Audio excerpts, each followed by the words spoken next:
Ba-na-na-na-na-na-na-na. Utah State University.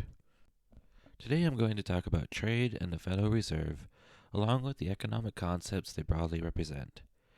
But, before I talk too much about the Federal Reserve, sorry, uh, what? How'd he get it here? He's all over. Oh gosh. Let me just, he's all like Google already.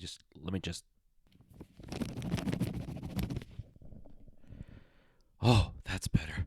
Anyways, I want to go over the Fed's history just a little bit. Yeah, I know. Just don't turn this off.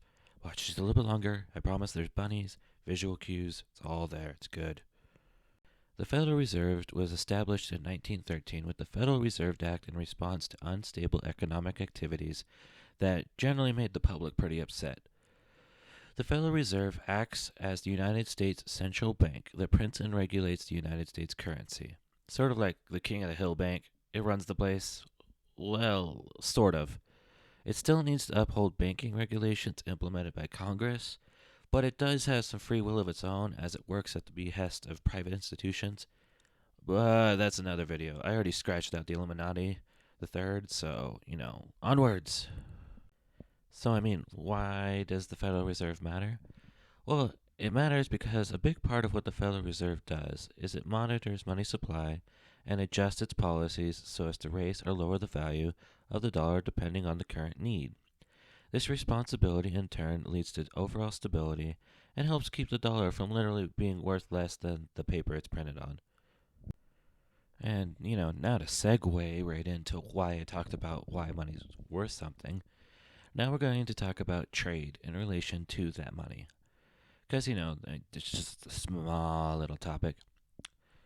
Trade as a whole is the exchange of goods, services, and more between two self interested parties. Now, so I can use money to trade for a truck, or if it's worth it to a person, bread to trade for a house. Probably my aunt's banana bread, that stuff's gold. But in the end, trade has to be worth it for both parties, or why trade at all? Take these two poorly drawn faces, for example. Person 1 has 40 boxes of corn, but has no way to cook the corn because he has no fuel. Person 2 has 30 barrels of oil, but has no food.